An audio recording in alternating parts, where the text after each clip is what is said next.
مسیح خداوند کی سلامتی آپ سب کے ساتھ ہو۔ میں مسیح کا شاگرد عامر مقبول، میں تمام بہن بھائیوں کا شکریہ ادا کرتا ہوں کہ آپ لوگوں نے خداوند مسیح کے 7 صلیبی کلمات کو سنا، اور خداوند یسوع مسیح کا میں شکر ادا کرتا ہوں کہ آپ لوگوں کے تعاون سے، آپ لوگوں کے رسپانس سے کہ آپ لوگوں نے مجھے ای میل کیا اور میسیج کیے کہ آپ لوگوں کو خدا کا 7 صلیبی کلمات بہت پسند آئے اور آپ لوگوں نے برکت کو حاصل کیا۔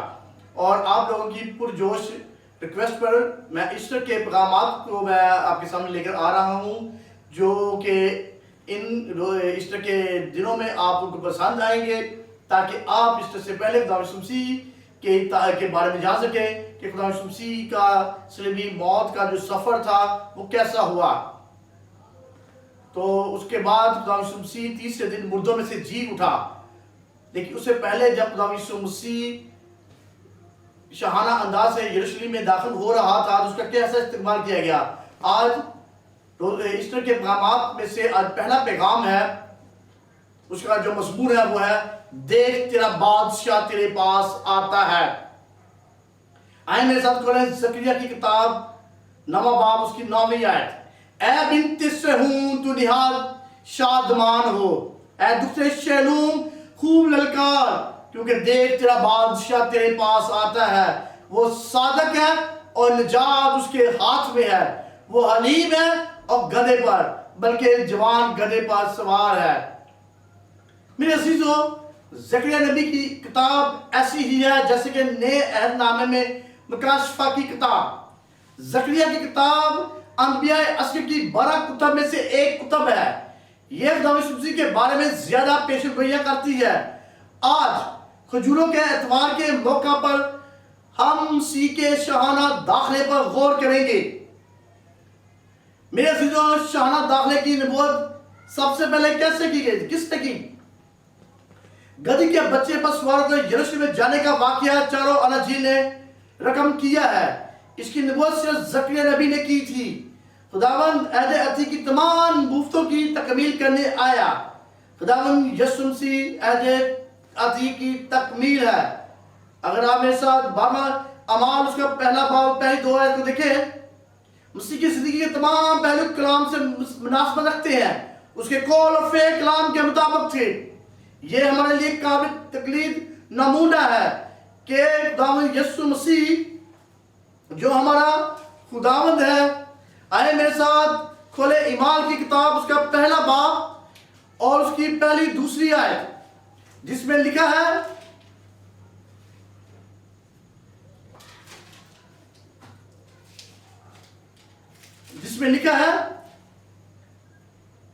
اے تفلیس، میں نے پہلا رسالہ ان سب باتوں کے بیان میں تصنیف کیا جو یسوع شروع میں کرتا اور سکھاتا رہا اس دن تک جس میں وہ ان 12 رسولوں کو جنہیں اس نے چنا تھا روح القدس کے وسیلے سے حکم دے کر اوپر اٹھایا گیا۔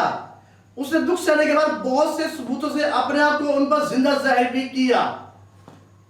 میرے عزیزو، شاہانہ داخلے کی نبوت اعمال پہلا باب اس کی 2 آیات میں ملتا ہے۔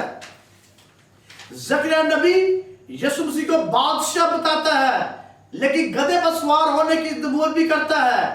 عہد عتیق میں بادشاہ اور شہزادے گدھے پر نہیں بلکہ گھوڑوں پر سوار ہوتے تھے، لیکن یسوع بادشاہ گدھے پر سوار ہوا۔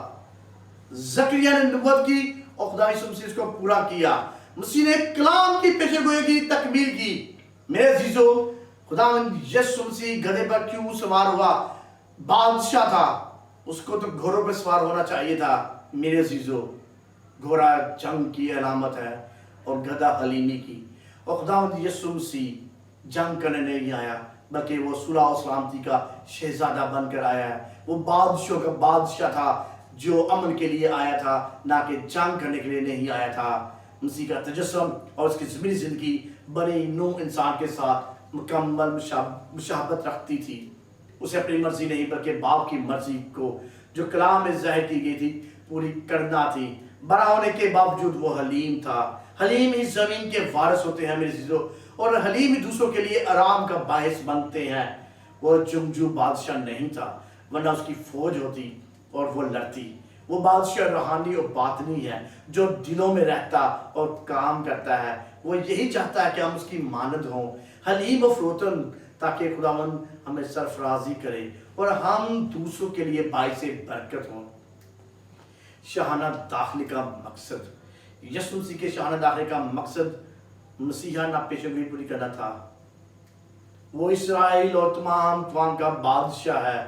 اگر ہم یوحنا رسول کی معرفت ہمارے خداوند یسوع مسیح کی انجیل اور اس کا 12واں باب کا مطالعہ کریں تو جس میں لکھا ہے 12واں باب اور اس کی 19ویں اور 34ویں آیت کا اگر ہم دیکھیں،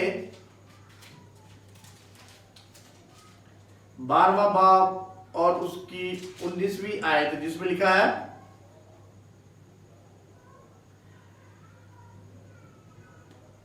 19ویں آیت میں میرے سے لکھا ہے، پس فریسیوں نے آپس میں کہا سوچو تو تم سے کچھ نہیں بن پڑتا، دیکھو جہان اس کا پیرو ہو چلا.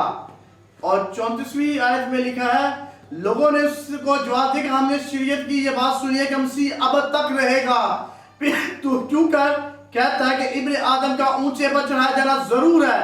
یہ ابن آدم کون ہے میرے عزیزو؟ وہ اسرائیل اور تمام اقوام کا بادشاہ ہے. وہ ان کی نجات کے لیے آیا تھا. لوگوں نے یہی نعرہ بلند کیا، ہوشنا، جس کا مطلب ہمیں بچا لے، ہمیں نجات دے. اس کے لیے اس کا عوضی موت ناگریز تھی.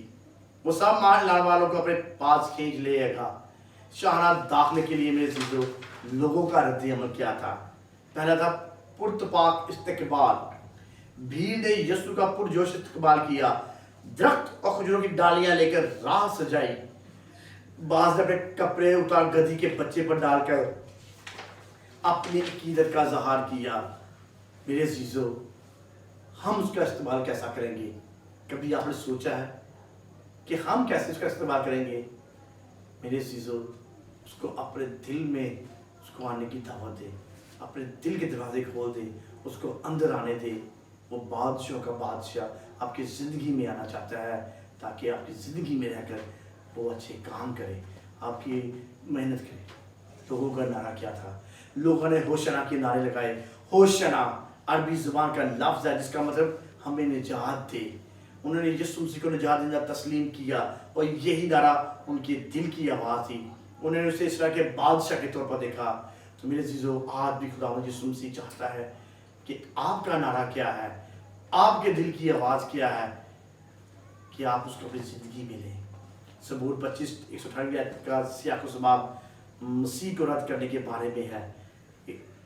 آہ اے خداوند بچا لے، آہ اے خداوند خوشحالی بخش. اس آیت کے میرے دو حصے ہیں. بچا لے، نجات خداوند ہی دے سکتا ہے، کوئی اور نہیں. حقیقی خوشحالی خداوند ہی دے سکتا ہے جو باطنی اور نوعیت کی ہے. میرے عزیزو، ہمارا رد عمل کیا ہے؟ آئیں خداوند کے پاس آئیں، اسے رد نہ کریں، اس کا استعمال کریں، اسے اپنا نجات دہندہ قبول کریں. حقیقی خوشحالی اس کی طرف سے ہے.